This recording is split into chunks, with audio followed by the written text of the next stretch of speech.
či chceme alebo nechceme, proste tie peniaze sú okolo nás už od proste najmenšieho veku. Deti majú rodičov a tí rodičia sú zodpovední za ich výchovu. Keď úplne možno nevie si uchopiť, že ako tie peniaze fungujú, tak úplne inak o tom vie uvažovať, ako keď vie, ako tie peniaze fungujú, skadiaľ chodia a tak ďalej. Čo treba vlastne spraviť preto, aby mamina mi mohla alebo ocino niečo kúpiť. A vytvárame taký ekosystém, aby vlastne rodičia mali maximálnu podporu, aby vlastne vedeli to vzdelanie čo najlepšie predať svojim deťom. Dámy a páni, ja vás vítam pri ďalšej časti Príliš dobrého podcastu.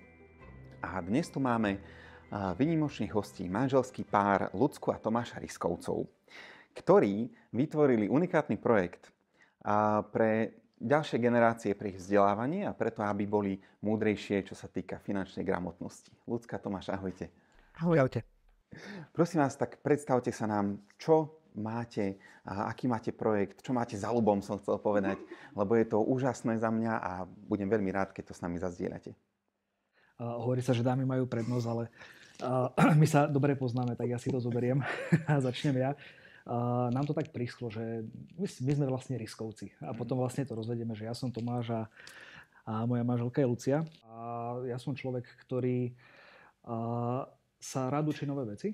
A rád ich aplikuje do praxe a rád spoznáva, že kto som. A v poslednej dobe na toto dostávam odpovede a som rád, že si uvedomujem, že akú hodnotu a akú pozíciu zastávam aj v rámci našeho projektu pod názvom Bystré deti. A Ľudská. Ty si tak krásne začal, že v podstate spoznávame pri tomto projekte, kto sme. A vlastne, kým sme, tak áno, sme rodičia dvoch výnimočných detí, 5-ročnej Tamárky a 3-ročnej Viktorky. A aj celý ten projekt vznikol v podstate z toho, že sme sa stali rodičmi a že sme pociťovali potrebu dostať naše skúsenosti, ktoré sme nadobudli v minulosti počas tých rokov, ktoré vlastne podnikáme. Myslím, že tu už 90 rokov bude asi, čo sa venujeme podnikaniu. A vlastne cítili sme potrebu odozdať tie skúsenosti, informácie, ktoré máme vlastne našim deťom a z toho vznikol celý ten projekt. Začali sme pri našich deťoch a chceme to odozdávať aj ďalším deťom a rodičom. Čiže vlastne takto bude. Tak asi. Počas tohto rozhovoru máme pre vás pripravené jedno prekvapenie, ktoré dnes doniesli manželia Riskovci. Takže určite zostaňte až do konca a my vám tam potom položíme jednoduchú otázku. A kedy to asi vzniklo? Koľko mali deti rokov? Tamárka mala približne 4,5, to znamená, že taký rok dozadu. A keď sa pozriete aj na knižku, ako sa Anka naučila sporiť, tak sa dosť podobá to dievčatko na Tamárku. Čiže istá podoba tam je. A vlastne vzniklo to presne v tom období, keď sme s Tamárkou začali riešiť, že čo spraviť s peniažkami, ktoré si v podstate sama zarobila. A aby sme čo najhravejšie vedeli vysvetliť, ako si správne odkladať peniažky, nie iba na tie krátkodobé veci, ale hlavne teda na tie dlhodobé. A jediné, čo nás v tom momente napadlo a pohľadať knižku na internete, či niečo také existuje, sme to vedeli cez príbeh vysvetliť, lebo máme pocit, že tie 4, 5, 6-ročné deti najlepšie strebávajú nové veci cez príbeh.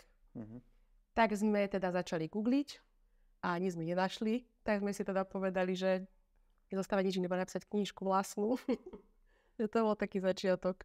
A ten začiatok vlastne, ja si na to spomínam, že ako to vlastne začalo a to bolo že jedna vec, ktorá je v živote na niečo dobrá, v tomto vec to bola práve zápcha pod strečnom, kde sme mali možnosť googliť a v podstate nájsť, či nejaká detská literatúra existuje, ktorá by vlastne vysvetľovala nejakou hravou formou túto tému.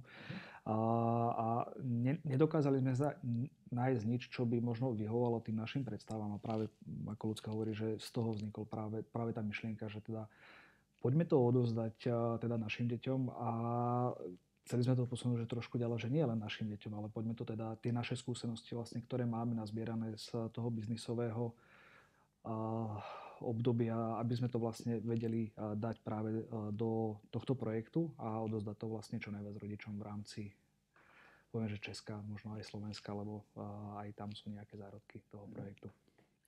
No dobre, a čo bolo ešte úplne, že predtým? Vieš, pred tou zápchou pod strečnom? Sádka, také smiešné slovo. Kolóna. Kolóna. Okay. Pred kolónou bolo v podstate, ja asi som odjak živa mala radšej čísla ako jazyky a zemepis a prírodné vedy.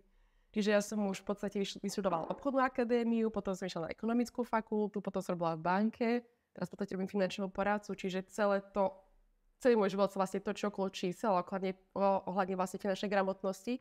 Čiže ja som tie skúsenosti prijala do všetkých týchto vecí, ktoré som v živote zažila. Čiže ja mám z tohto ten podklad, to mi zase...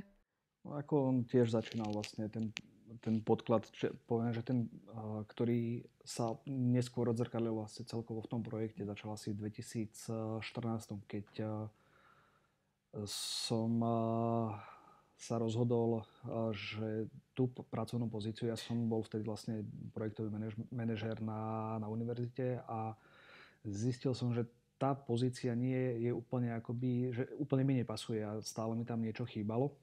A vlastne vtedy prišlo takéto spoločné rozhodnutie, že teda poďme vyskúšať tú podnikateľskú dráhu. A to, čo mne vtedy najviac rezonovalo a spĺňalo akoby tie možno moje kritériá, ktoré bolo, že nechcem pracovať len v kancelárii, ale chcem byť aj vonku. Chcem niekedy riešiť tú pracovnú náplň aj v anglickom jazyku. A rád som v prírode, alebo rád sa teda pohybujem takto, že aj mimo poviem, že toho mesta. A mňa vtedy napadla myšlienka, ono to vychádzalo vlastne aj z toho rodinného zázemia, že otvoriť si živnosť a robiť realitného makléra.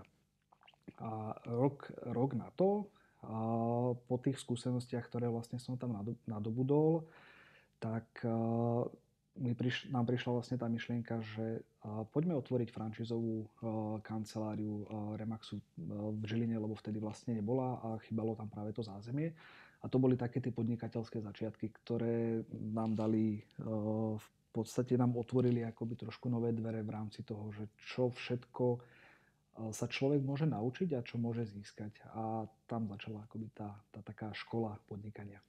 A ja by som ešte už tak priznala, že vlastne to mi začal prvý podnikať, ja som stále bola ešte v banke. A úprimne to tak trošku prestalo ladiť. Z toho, že ja som videla presne, že ako sa to mi rozvíja, vzdeláva, ako sa stretáva s inšpiratívnymi ľuďmi. A ja som v podstate bola v takej svojej bublinke, kde som robila 8 hodín denne a proste ja si myslím, že teda u nás to tak vyzeralo, že ten podnikateľský život je iný ako ten zamestnanecký život. A to proste tam prišlo to uvedomenie, že idem aj ja podnikať. Som to tak vlastne pridala potom, keď neľutujem absolútne, lebo začali sme to spolu sme začali rásť. Čo si cítila v sebe, keď si povedala, že dobre, idem podnikať? Čo bolo takým iniciátorom? Ja som tam už prestala byť šťastná, podľa mňa. A neviem, akože tedy som mala takých 23 rokov, 24, čiže ako ešte som nevedela úplne, že čo je to podnikanie, čo to znamená a že môže to byť aj iné v podstate. Ale ten taký bod bol to, že chcela som chodiť proste šťastná po svete, ako keby, že nechcela som proste sa stále vrátiť do tej istej rutiny a neviem, či to je pochopiteľné z tohto pohľadu, ale tak som to ako cítila, že není tam to príjemné prostredie pre mňa, že viem sa aj inak rozvíjať a viacej využiť tie skúsenosti, ktoré mám na to, aby som mohla byť voľnejšia. Možno viac sa rozrastať hlavou. Dobre, čiže máte etapu, začínaš podnikať a obidvaja ste robili reality? Ja som išla robiť finančnú poradcu. Banky, tak mi to plynulo, prešlo do toho. Ono sa to tak s nami vlieklo už akoby od toho začiatku, že niekedy priamo, niekedy nepriamo sme v podstate tvorili ten jeden tím. A teraz je to, že už veľmi, veľmi priamo, veď k tomu sa dostaneme. A ono na začiatku to bolo, že ja som mal na starosti práve tú realitnú sekciu, alebo ten realitný obchod a Ľudská mala na starosti, zastrešovala vlastne finančné poradenstvo alebo finančné služby pre klientov, ktorí vlastne od nás kupovali samozrejme. A nebolo to, že len si riešila pre nás tie finančné služby, ale robila si teda aj svojich klientov. A tam počas, poviem, že toho obdobia, ktoré trvalo asi 8 rokov, ak sa nemýlim, u mňa 8 rokov, čo sa týka toho realitného segmentu, tak ja som veľmi za to vďačný, že som mohol byť práve v tom, aj v tej firme, aj s tými ľuďmi. A som vďačný za to, že koľko inšpiratívnych ľudí som mohol stretnúť, s ktorými sme sa vedeli navzájom posunúť dopredu a teraz aj tá potreba vzdelávať sa, rozvíjať sa je o mnoho silnejšia, ako keď som bol na univerzite. Tam bolo to, že teraz treba toto spraviť, človek spravil a tam to haslo. Hej. A teraz práve v tom období, keď sme podnikali, alebo keď podnikáme, je to, že dennodenne človek prichádza stretáva sa s novými príležitosťami, by som to tak nazval, ktoré vlastne potrebuje prekonávať a tie ho učia, že čo treba robiť ďalej a hlavne, ako vrajím, že som rád a vďačný za to, že som mohol stretnúť veľmi inšpiratívnych ľudí, ktorí v podstate, za ktorým vďačím aj za to, že dneska sme tam, kde sme. Dobre, vráťme sa do tej kolóny podstrečnej teda. Sme naspäť. Sme v okamihu, kedy googlite, či existuje nejaká knižka pre budovanie finančnej gramotnosti u detí. Čo bolo potom? Luci, čo bolo potom? A potom to bolo dosť zaujímavé, lebo akože človek si povie, že ide napísať knižku. Ale človek, teda ja, ktorý absolútne nevedel, ako sa volá, kreslič, ktorý vlastne dáva tie malby do knižky, akože ja som v tom bol totálny začiatočník a jediné písanie moje bolo, že píšem posty na sociálnej siete, kde vzdelávam ľudí o financiách. Čiže akože myšlienka napísať knihu tam bol tam základný koncept, ale aby tá kniha celá vznikla, tak akože to som si na začiatku nepredstavovala, že toľko úsilia a toľko krokov je s tým spojených. A prvý krok vlastne, ktorý bol teda nájsť ilustrátorku, a potom editorku, potom som vedela, že nejaká korektúra tam ešte by sa šikla. Akože to tak, že akože všetko mi to tak prihrával osud, podľa mňa, že aj ten typ ľudí, ktorý fungoval na tej knižke, vďaka čomu je tá knižka taká, aká je, tak to proste, že môžem nazvať osud, alebo proste, že si pritiahneš takých ľudí do života, ktorí ti to fakt vydokonalujú ešte. Takže začal teda myšlienkou, napísal sa prvý text, to si pamätám ešte, že to sa staral o báby a ja som na posteli písala teda ten prvý text, ktorý sa potom ešte párkrát, asi tak 10-krát prerobil, aby bol úplne že úžasný. A vlastne pani ilustrátorku som našla cez Instagram, akože, lebo píše a kreslí teda do včielky, čiže ja som si tam našla aj, to ma tako osvietilo, že pozriem včielke, že čo sa mi páči, lebo akože takedy ťažko nájsť ilustrátorku na internete, keď sa dá teba, že do Google, že ilustrátorka. Takže vlastne cez včielku som sa dostala k ilustrátorke, potom na biznisových ranejkách v poligrafickom centre, lebo manžel povedal, že to nemôže byť iba taká knižka, že taká tenká, že to aby deti vlastne neponičili hneď, tak sme sa rozhodli pre Leporello väzbu. A to som vlastne našla jednu tlačere na Slovensku, ktorá to tlačí, takže som tam išla na biznis ranejka, tam som stretla editorku, ktorá mi zeditovala potom text. Takže to bolo také, že také okamihy išli a prichádzajú do života a tá knižka potom vlastne vznikla po asi pol alebo 3/4 roku, akože dlho, tá prvá bola taká, že akože... Tá trvala trošku dlhšie. A my tu máme aj knižky. Hanku, ja som to nazval, že Hanka 1, Hanka 2. Hanka, ktorá sa naučila sporiť, veľmi pekná, a Hanka, ktorá sa naučila zarábať. A k ním teda aj pracovné zošity, práve teda pre tých, čo nás počúvajú, to ukazujem do kamery, kľudne choďte na YouTube, taký malý návod a pozrite si to aj tam. A keďže manžel je taký, že vizionár, tak si povedal, že to proste nemôže stať pri jednej knižke. A vznikol z toho projekt Bystré deti. A má to svoj význam a cieľ. A tam vlastne pokračuje tá cesta podstrečná, hej, že už vtedy sme tak trošku cítili, že kde sa človek cíti dobre, pričom sa cíti komfortne, keď nejakú tú činnosť vykonáva. A ja sa veľmi cítim dobre, keď predo mňa položíš nejaký problém a ja sa pozriem na ten problém, že ako by z tohto niečo proste vedelo vzniknúť, poviem, že niečo veľké čo by malo o mnoho väčšiu pridanú hodnotu, ako keby, že ostaneme, poviem, že pri jednej knižke. A práve preto vznikol ten projekt Bystré deti, že v dnešnej dobe sú napísané 2 knihy, je tam vytvorený vzdelávací program pre materské školy a vlastne pracuje sa teraz na 3. knihe, ktorá bude uzatvárať v podstate tú trojicu finančnej gramotnosti a do toho vstupujú ďalšie inovácie, vlastne, ktoré do tohto projektu doplňame, aby sme vlastne vedeli deti v Čechách, na Slovensku vzdelávať ohľadom finančnej gramotnosti. Čiže poňali sme to, že nechceli sme to ponechať len pri knižkách, ale práve pri takej, poviem, edukačnom vydavateľstve, ktoré sa zameriava práve na edukáciu detí a v tomto momente finančnej gramotnosti. Uvidíme, kam to ešte povedie. Ja vás obdivujem za to, že ste sa dali práve do vzdelávania detí. Vidím to ako fakt dôležitý základ, ako trojnásobný otec.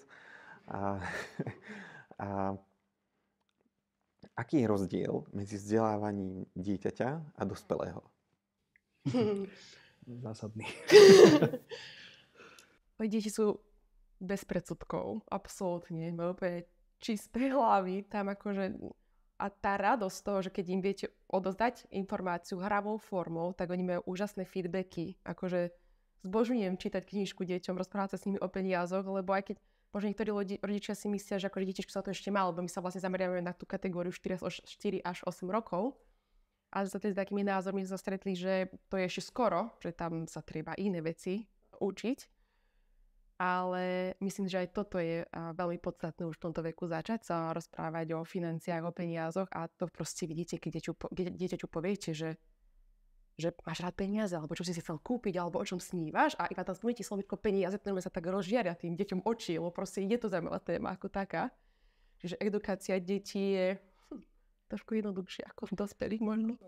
Hej, ako narážame tiež, zase je to príležitosť, prekážka, nech si to nazveme akokoľvek, že tie deti majú rodičov a tí rodičia sú zodpovední za ich výchovu. Čiže vlastne my potrebujeme vytvoriť a vytvárame taký ekosystém, aby vlastne rodičia mali maximálnu podporu, aby vlastne vedeli to vzdelanie čo najlepšie predať svojim deťom a práve preto je tam aj materská škola, aby vlastne tie deti akoby nevypadli z toho kolobehu, lebo verme, že či chceme alebo nechceme, proste tie peniaze sú okolo nás už od proste najmenšieho veku. Hej. A tam, aby sme, to ako hovoríš ty, že koľkokrát sme sa stretli s takou situáciou dieťa v obchode a teraz, keď úplne možno nevie si uchopiť, že ako tie peniaze fungujú, tak úplne inak o tom vie uvažovať, ako keď vie, ako tie peniaze fungujú, skadiaľ chodia a tak ďalej. Čo treba vlastne spraviť preto, aby mamina mi mohla alebo ocino niečo kúpiť práve v tom obchode. Áno, vidím to aj na dcerke mojej. 5,5 roka vlastne má a mali sme, ty si o tom napísala veľmi pekný post, mali sme doma takú situáciu, že dcerka nechtiac roztrhla reťazku manželke. A vraví, tak ideme jej kúpiť reťazku. No tak akože Zlatko, áno, ale malo to proste svoj príbeh, ale pointa bola, že na tú reťazku si má zarobiť, ale nie, že domácimi prácami alebo niečím, čo je v domácnosti bežné, ale niečím, čo pomôže mne ako proste človeku prinášajúcemu hlavný príjem do domácnosti. Takže dostala vždycky nejakú úlohu, kde buď mne ušetrila čas, alebo proste pomohla s niečím, hej, zorganizovať papiere, alebo fakt niečo proste upratať, preložiť, proste pomôcť. Ona to brala tak zodpovedne, že teraz zarábame peniažky mamičke na reťazku. A mali sme situáciu, kedy mala narodky a dostala peniaze. A vraví, ocko, tak poďme kúpiť mamičke reťazku. No nie, Zlatko, že toto sú peniažky pre teba, áno. Tie si môžeš odložiť, ale proste máme zase nejaký systém, že ako si ona rozdelí tie peniaze. A vravím, toto nie sú peniaze mamičke na reťazku, lebo ty mi máš pomôcť proste zarobiť tie peniažky na ňu. Tak bola taká, že taká zodpovedná. Aj keď teraz ideme do obchodu a predtým chcela tiež niečo kúpiť a už teraz chápe, že čo je to zarobiť peniaze, tak tiež má na to iný pohľad, že tak vlastne teraz ešte ale zarába mamičke na reťazku, takže či môže byť lízatko odmena. Takže už tiež potom s tým pracujeme ďalej, ale áno, vnímam to ako rodič veľmi dôležité, kedy dieťa vie, čo sú peniaze, ako sa zarábajú, ako sa používajú. A fakt od 4 do 8 rokov to je úplne krásny čas. Lebo naša Elka teraz počíta, sčítavať vie, teraz sa učíme odpočítavať a už to tak bude, teraz máme 5 peniažkov minus 1, to už máme len 4. Takže úplne iná hodnota. A tam možno iba nadviažem presne na to, že aj tie knihy sú tvorené tak, že my sme to postavili tak, že vlastne tá finančná gramotnosť má nejaké 3 piliere. Prvý pilier sme dali, že je to sporenie.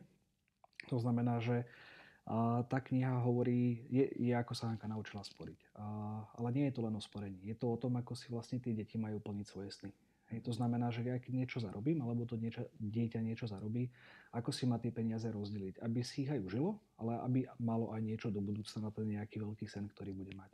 Druhým pilierom je, ako sa Hanka naučila zarábať a tam práve odkrývame to, že nie ako sa zarábajú peniaze, či som podnikateľ alebo a tak ďalej, ale práve chceme trošku aj rodičov nabádať na to, že odkrytie potenciál toho dieťaťa, že čo vlastne rád robí, v čom je dobrý, čo ho baví a vlastne v tom skús rozvíjať tie svoje talenty a vieš z toho potom zarobiť. A posledné je vlastne hospodárenie, alebo teda rozumné nakupovanie. A to nám doplňa ten tretí pilier tak, že vlastne jeden bez, alebo keď niečo zoberieme z toho pilieru, tak v podstate to nevie fungovať. Hej. Takže vlastne ono, a ešte ma napadla pri tom myšlienka, a tiež to vychádza z toho, ako si hovoril o tom príbehu z toho obchodu, že vlastne my sa dennodenne stretávame s tou situáciou a každá tá situácia je nejaká iná. A práve preto je potrebné byť, ako keď sa snažíme správne pracovať s emóciami našich detí, tak toto je vlastne to isté, že ono to nie je jednorazová záležitosť, ale proste každý deň sa s tým stretávame. Lebo si zober, že vlastne ty, keď ju teraz ukoluješ, alebo teda, že sa tako dohodli, že teda bude toto robiť, tak ono už pomaličky prichádza na to, že čo ju baví. Že v podstate, OK, tak som asi nebude administratívny, alebo ma nebaví možno, neviem, také byrokratka, alebo niečo, ako to dieťa pomaličky môže prichádzať na to, že čo skutočne baví. A ty ako rodič to vieš odpozorovať o mnoho lepšie, ako keby si takéto úlohy nedával. Hej? Tak. A takisto si aj pri nakupovaní to vidno, celkovo ako tie deti začínajú rozmýšľať, ako tú hodnotu je naša Tamarka teraz fakt, že po roku, ako sa s ňou takto peňažkou rozprávame, tak prvýkrát povedala, že dal také elzovské šaty, akože má už dvojelzovské, nemá elzovské, ale proste má iné šaty, ale tieto boli výnimočné, čo videla v obchode. A pýta sa ma, že mamika, koľko to stojí? Že 18 €. Že to je dosť. Akože prvýkrát normálne išla takáto od nej odpoveď, že aha, alebo si už vie predstaviť, čo všetko za tými 18 € stojí. Že poviem tomu, akože má to pridanú hodnotu. A takisto je to o mnoho lepšie, ako sa takedy stretávam, že rodičia povedia, že nekúpim ti. To je blbosť, alebo nemám peňaženku, že akože tento prístup, cez to, že dieťa rozumie, čo sú peniažky, tak to mňa o mnoho lepší. Určite. Máte teda projekt Bystré deti, sú vonku 2 knižky, ku knižkám pracovné zošity. Veľmi oceňujem túto iniciatívu, lebo zase je to niečo, s čím sa to dieťa vie viac spojiť. A čo ste museli všetko prekonať, kým ste sa dostali do dnešného dňa? Ja si zoberiem slovo. a len skrz toho dôvodu, že k dnešnému dňu si uvedomujeme, že to, čo sme robili dovtedy, kým sme nezačali s projektom Bystré deti, tak v podstate to nebolo podnikanie. V takom tom zmysle, že my teraz sa na to pozeráme, že ako by sme začali úplne od iného konca, ako by sme mali. A to z takého pohľadu, že keď teraz poviem, že to porovnám k nejakej franšízovému podnikaniu, ktoré sme mali, tak v podstate sme dostali v podstate skoro všetko. Niekto nám budoval brand, keď to tak poviem. A v podstate len sme využívali ten systém, v podstate, za ktorý sme platili. Ale všetko sme mali, keď to tak nazvem. A teraz vlastne sme prišli na to, že čo je to budovanie značky?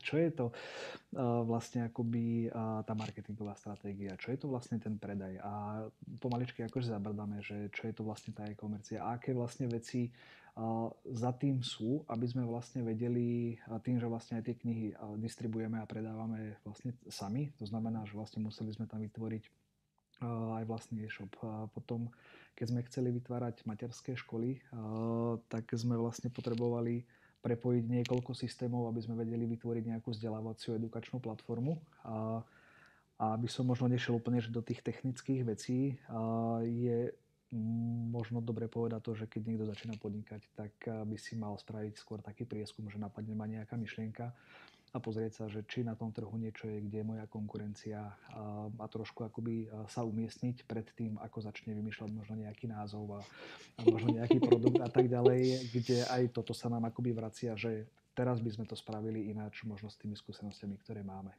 ktoré sa nám akoby vracajú.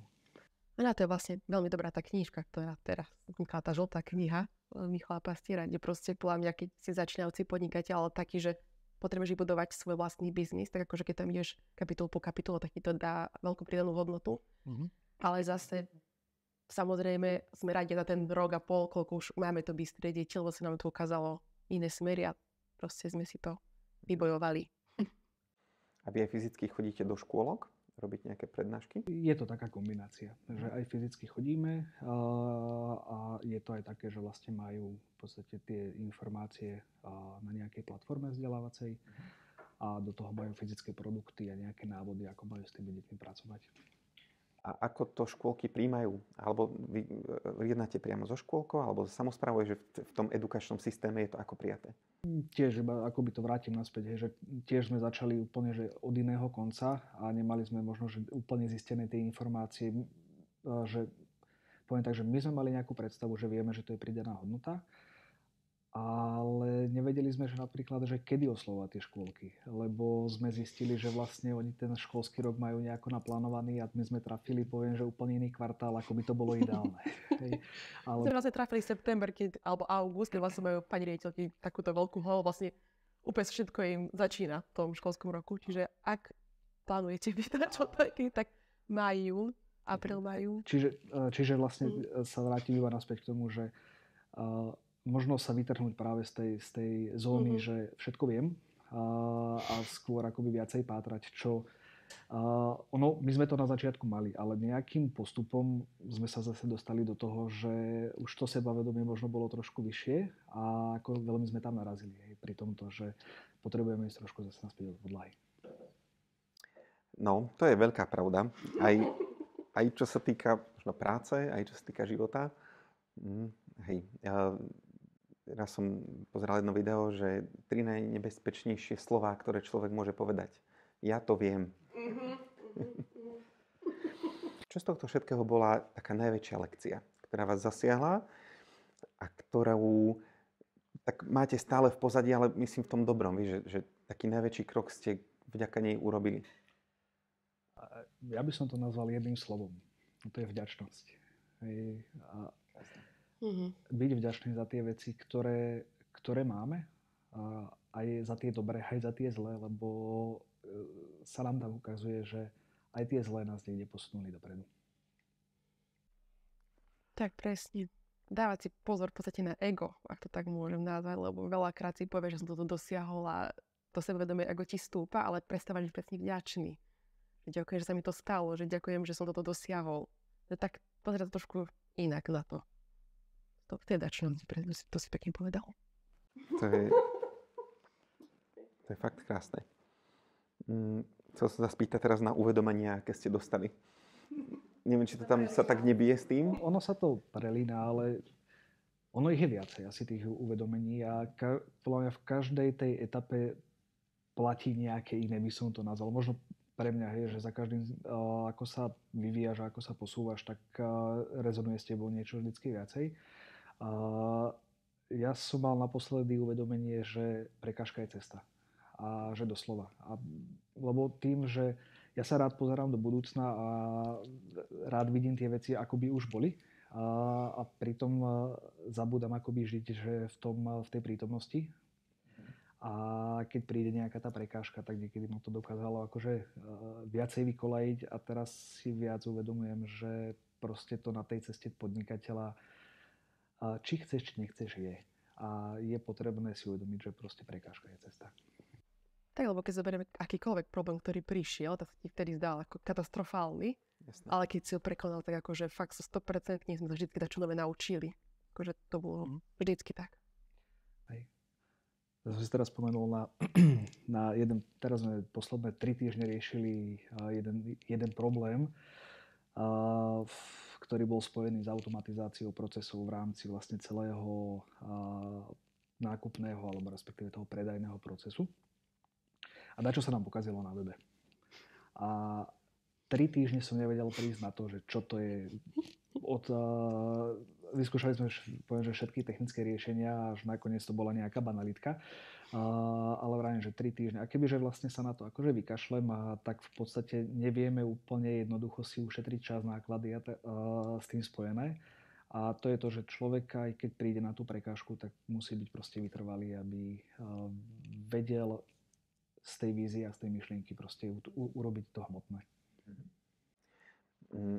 rád by som teraz spojil tú krásnu myšlienku, že prekážka je cesta s človekom, ktorý nás teraz možno pozerá alebo počúva a je v štádiu, kedy premýšľa o tom, že mám cieľ a že či idem za ním, neidem za ním a že či by ste vedeli možno niečo poradiť, ako ísť za svojím cieľom, za svojím snom. Ja to veľmi vidím v tej vete prekážka je cesta, ale či máte ešte niečo, čoho by sa človek mohol chytiť, vieš, z čoho mu tak možno zasvieti žiarovka. Ja by som to dal na strach. Podľa mňa strach je práve taký ten brzdič, ktorý sa nás snaží ochrániť, aby som neurobil nejaký prúser, ale myslím, že ty si to teraz by posielala presne tú informáciu tomuto, že proste keď nič nerobíš, tak nič nepokazíš. Ale ani nič nezískaš. To znamená, že ono trošku tomu strachu povedať, že nech ide stranou a treba to vyskúšať. Samozrejme, keď pozeráme na to, že potrebujeme mať nejaký ten záchranný plán, keby náhodou to nevyšlo, alebo teda mať tú stratégiu premyslenú. Ale vystupovať z tej zóny komfortu a vyskúšať tie veci. Inak vlastne ani my sme veľa vecí nezistili, že či fungujú alebo nefungujú, pokiaľ by to bolo len v našej hlave, že bude to fungovať, nebude, pokiaľ to človek nevyskúša. Ja by som ešte možno, že jednému sa ťažko kope dakedy a dosahuje cieľ, lebo ja napríklad vidím, že keby sme oddelení, ako to ja s Tomím, tak nemyslím si, že sa dokázali toľko, ani by na tej ceste by to bolo mnoho ťažšie, lebo že my sme úplne dva rozdielne typy osobnosti a ľudí. A akože keď takto rozmýšľa, že či ísť do toho, nie ísť do toho, tak možno si pohľadať takého sparring partnera, takého podporovateľa, lebo akože to je neskutočne dôležitý na tej ceste. A ideálne taký, čo ho doplňa. Že akože to tak nadniesiem. A manžel je vizionár. Hej, že proste je taký, že ona pracuje úplne inak ako ja. Ja som ten realizátor, čo proste sa nedá počítať a pracuje. A nie že ty nepracuješ, ale inak proste rozmýšľa, inak sa stavia k tým problémom všetkému. A myslím, že sa v tom totálne doplňame. Že akože ja bez stratéga a vizionára by som nebola tam, kde som, lebo proste nemám tak hlavu nastavenú, proste som úplne iný typ človeka, ale nerajím, že to je zlé. Ale to je presne to, že sme sa našli a my sa vlastne doplňame. Samozrejme, pochopiť sa navzájom tiež bola určitá cesta. A som rada, že to teda už vieme obidvaja a už vieme, že kde sa máme ako doplniť, aby sme vlastne dosiahli to, čo potrebujeme. Že toto je tiež veľmi dôležitý faktor. A ľahšie sa tak prekonáva strach? Určite. Lebo hovorím možno asi, neviem, či za obidvoch, ale vždycky jeden je emočne, proste nižšie, druhý je vyššie a my sa tak proste potiahneme. Vždycky to tak je, že tak nie sme úplne vždycky narovnako, vždycky trošku jeden tak, druhý tak a vlastne sa tak vyťahneme navzájom. Je tam taká, že vzájomná podpora. A to je v tom, že ono tomu predchádza to, že človek musí si najprv uvedomiť, že kto som. Hej. A ono to vlastne vyplýva z toho, že čo ma baví, v čom sa cítim dobre a tam, kde sa necítim úplne komfortne. Ono v tých začiatkoch, aj keď sa tam cítim komfortne a nemám ešte možno kapitál na to, aby som si tam niekoho našiel, tak to musím urobiť ja. Ale s odstupom času možno viacej veci akoby outsourcovať. Ale to som asi trošku skočil, že inde od toho, ako bola vlastne otázka. A keď sa k nej vrátim, tak je presne to, že aj toto vie pomôcť odbúrať ten strach. Že nájsť si možno v tom okolí ľudí, možno nie, ktorí budú priamo pracovať, ale práve ktorí nebudú možno zhadzovať úplne to, že ty chceš podnikať, ale nájsť si tých takých podporovateľov, v ktorých vedie mať dôveru. Tomáš, ty si párkrát už zašiel do takej témy, že čo by sme urobili inak, tak keby ste sa mohli vrátiť späť, napríklad do tej kolóny pod Strečnom, tak čo by ste si poradili, čo by ste urobili inak? Dobrá otázka. Ja by som nemenil nič. Lebo nemenil by som nič teraz z toho pohľadu, že všetko je tak, ako má byť. Každý má nejakú tú cestu, niekto ju má viacej trnistú, niekto menej. Ja by som nemenil nič. Neviem, či som zodpovedal divákom. Nemenil by si nič a čo by si možno poradil spätne? Viacej si veriť. Viacej si veriť svojemu možno úsudku a tomu, že nie, že veriť úsudku, ale nepochybovať o sebe. Krásne. A byť viacej vďačný, podľa mňa. Byť viacej vďačný na 100%. Áno. To sú také dva určite uvedomenia.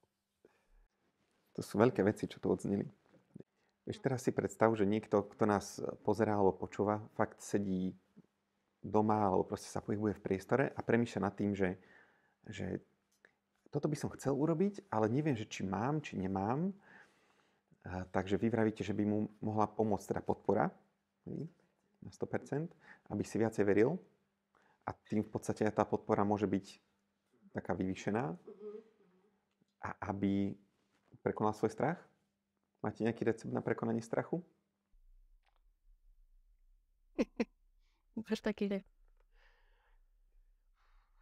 Ja nemám napríklad, ja som typ človeka, že nemáš toľko strachov asi, alebo teda ja som taký pozitivizm, ale to je to preto, že nevidím až tak do diaľky, že čo všetko sa môže stať, čiže ja tak idem skôr po hlave do toho, čo nie je úplne vždycky najlepšie.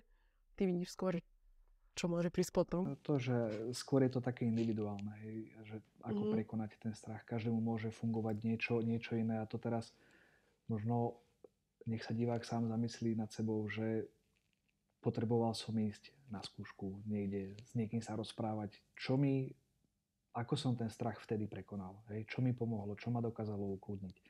Každý to má nejako inak. Krásne.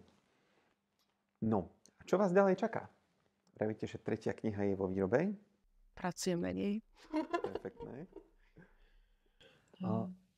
Čo nás čaká, poviem teraz, to najbližšie obdobie, to znamená tento rok, je, že potrebujeme a chceme trošku zjednodušovať veci, ktoré vlastne sú, lebo máme taký pocit, že v dnešnej dobe plnej informačných technológií je strašne toho veľa. A chceme urobiť jednoduchý návod, manuál na to, ako teraz na tú našu tému máte krok po kroku urobiť to, aby vlastne ste pomohli vašemu dieťaťu získať to finančné vzdelanie alebo získanie vlastne základy tej finančnej gramotnosti. A toto chceme aplikovať vlastne skrz akoby celého toho podnikania. Čiže vlastne, či je to smerované na rodičov, alebo je to smerované na materské školy. Čiže za nás je to zjednodušiť veci a viacej možno komunikovať to, že aký problém rieši vlastne to, že čo je tá vlastne finančná gramotnosť. Lebo ono celkovo finančná gramotnosť je síce pekný pojem a nie každý možno s tým vie byť úplne že stotožnený. To znamená, že za nás komunikovať viacej, že aký problém to dokáže vyriešiť. A takto prakticky presne ukazovať rodičom, lebo áno, že človek si uvedomuje, ale rodič si uvedomuje možno, že finančná gramotnosť je potrebná, lebo však peniaze sú okolo nás a stále budú aj v detskom živote, ale nevedia si možno prakticky predstaviť, že ako mám to dieťa vzdelávať o finančnej gramotnosti. Že my sa fakt snažíme tie sociálne siete ukazovať prakticky cez naše baby, že ako to my doma robíme. A myslím, že sa tak vedia tam rodičia nájsť, že vie to fakt pomôcť. Je to dôležité, lebo my rodičia máme v sebe nejaké vzorce, ktoré sme zase prebrali od našich rodičov, oni od svojich rodičov. Ono sa to nezdá, ale sa to tak dedí.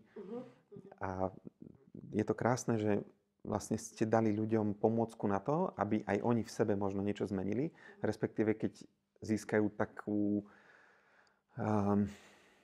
také poznanie, že toto môžem zastaviť a nepustím to ďalej na svoje deti. Úžasné. Tak, veľmi keď sa presne s tým rodičmi rozprávame, alebo s akýkoľvek človekom, tak ti presne povie, že aké má nákupné správanie napríklad, hej, že ja iba sporím, ja nenakupujem, lebo mi rodičia hovorili, že máš byť zodpovedný, máš sa postarať sám o seba, mať rezervu a potom tie vzorce má v hlave také, že má problém si aj urobiť radosť v obchode, že akože má potom výčitku z toho, že aj tie knížky, aj to všetko, tá finančná gramotnosť, ako to chceme my, tak aby tam fakt bola rovnováha, aby to nakupovanie a versus to sporenie bolo proste v balance. Aby tie peniaze sa stali v podstate nástrojom, ktorý človek vie využiť, aby kvázi neboli otrokom, aj keď to veľmi zjednodušíme. Vedel využiť presne vo svoj prospech. Ja sa zvyknem hosti ešte pýtať na knihy, ktoré by odporúčili našim divákom a ktoré im možno pomohli prekonať niečo v živote, alebo keď mali na nich pozitívny dopad. Ja viem prvú hneď, ktorá nás tak nasmerovala, že ísť podnikať v podstate. To bolo vlastne 2014-13, áno. To bol, Kniha. ktorá to má, pamätáš si? Ono to asi vtedy otvorilo tak oči, to bolo od Roberta Kiyosakiho, Chudobný otec, chudobný bohatý otec. A tá bola taká, že trošku otvorila oči, že o čom vlastne možno to biznisové alebo to finančné prostredie je, že možno sú aj iné cesty, ako doteraz sme poznali. A potom prichádzalo, poviem, že pomerne, alebo prichádzali knihy, ktoré, ja som to vždycky mal tak, že vždycky som siahol po knihe, ktorú som vtedy potreboval. A tých kníh bolo, pamätám si na mních, ktorý predal svoje Ferrari. Hej. Za mňa poučná kniha, ktorá mi tiež pomohla v niektorých veciach uvedomiť si. Teraz lúskame knihu, žltú knihu, ktorá vlastne zase nám doplňa tie vedomosti zase v tom inom súdku. Čiže tiež by som možno siahol po tom, že keď niekto potrebuje trošku odstrániť ten strach, tak možno siahnuť po nejakej motivačnej knižke, ktorá vlastne to vie tomu pomôcť. Takže asi takto za mňa. Presne, čo človek rieši, tak po takej knižke by mal siahnuť, že ak potrebuje, nerozumieš tak marketingu, tak už sa o tom treba dozdielať, lebo však je to obrovská súčasť celého biznisu. Marketing a predaj sú asi že dve najdôležitejšie sféry. Čiže obidvoch tých veciach by mal mať aspoň nejaké tie informácie, lebo aj mne sa o mnoho jednoduchšie rozpráva, napríklad keď nám chalani pomáhajú s PPCčkami, kampaňmi a reklamami, akože keď netuším, o čom to je, tak ani neviem poradiť, v podstate taký feedback im dať, ale keď už trošku chytám tie nitky, tak potom už aj ja viem dať taký svoj iný pohľad na to. Čiže fakt v každej tej sfére aspoň čo si vedieť na 100%. A keď sa pýtaš na radu, že každý si siahne po tej, ktorú potrebuje v tom momente, ale skôr by bola tá rada odo mňa taká, že tú knihu nestačí prečítať. Myslím to tak, že tú knihu si je potrebné ju pomaličky čítať a zároveň jej robiť to, čo sa tam dozviem, aby mala nejaký efekt na ten môj život. To sú veľké veci. Dúfam, že si z toho niečo zoberiete. Dobre, máte ešte nejaký odkaz alebo niečo, čo by ste chceli odkázať? Opäť možno človeku, ktorý premýšľa alebo ktorý je práve vo fáze, že teraz akorát mám takú nižšiu energiu, ale zase viem, čo chcem, poznám svoj cieľ, svoj sen a potrebuje trošku nakopnúť? Začať. Akože ono nikdy dopredu neviete, čo tam na tej ceste bude a čo všetko príde, nepríde, čo vám to priniesie. Akože kým nezačneš, tak to neprídeš na to. A mať taký strach dopredu je podľa mňa úplne kontraproduktívne. Podľa mňa začať a ísť mi takisto, keď som že budem mať projekt Bystré deti. Ale akože to, čo sme na ten rok zažili s ním, tak ako to by som si nepredstavovala nikdy na začiatku, že niečo takéto bude. Čiže máme začať a veriť si, že to proste dáš. Za mňa si to dobre povedala. Perfektne. Blížime sa k záveru nášho rozhovoru. Ja by som týmto chcel poďakovať kaviarni Jazva vo Zvolenie, v ktorej priestoroch sa práve nachádzame. Veľmi pekne ďakujeme a vážime si, že tu môžeme pôsobiť s našim podcastom. Kaviareň Jazva nájdete teda vo Zvolenie na Tehelnej 4. A to je také premostenie, že kde nájdu ľudia vás. Ako si vás nájdu? Ja by som to zjednodušil, lebo dneska sme všetci na tom internete. Keď si naťukáte webovú adresu bystredeti.eu, tak tam nájdete všetky informácie, ktoré potrebujete. Perfektné. Sociálne siete? Fungujeme. Fungujeme na všetkých sociálnych sieťach. Čiže keď si v podstate tá hlavná domena je bystredeti.eu a nájdu nás na Instagrame, na Facebooku, na TikToku, na YouTube, na webe, na LinkedIne. Takže ktorá platforma mi je príjemnejšia na v podstate to trávenie času s ňou, tak tam sme. Manželia Riskovci nám dneska priniesli jedno prekvapenie a je to knižka Ako sa Hanka naučila zarábať. A počas februára 2024 sme sa dohodli, že pokiaľ nám napíšete komentár pod video alebo pod podcast, tak my vyžrebujeme jedného človeka, teda, ktorý komentoval a do komentáru napíšte určite, že čo vás najviac zaujalo na tomto podcaste, nejaká myšlienka, ktorá vami buď otriasla, alebo po ktorej ste mali husiu kožu, ktorá mala určite na vás nejaký dopad.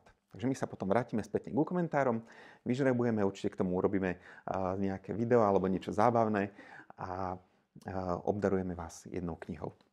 Ja vám veľmi pekne ďakujem, Ľudská a Tomáš, že ste prišli dneska medzi nás. A verím, že to bol naozaj veľmi hodnotný rozhovor pre ľudí, ktorí nás či už pozerajú alebo počúvajú. Ďakujeme krásne za pozvanie a za to, že vlastne máme takého perfektného redaktora, ktorý nás takto sprevádza. A ďakujeme za to. A za príležitosť. Určite ďakujem.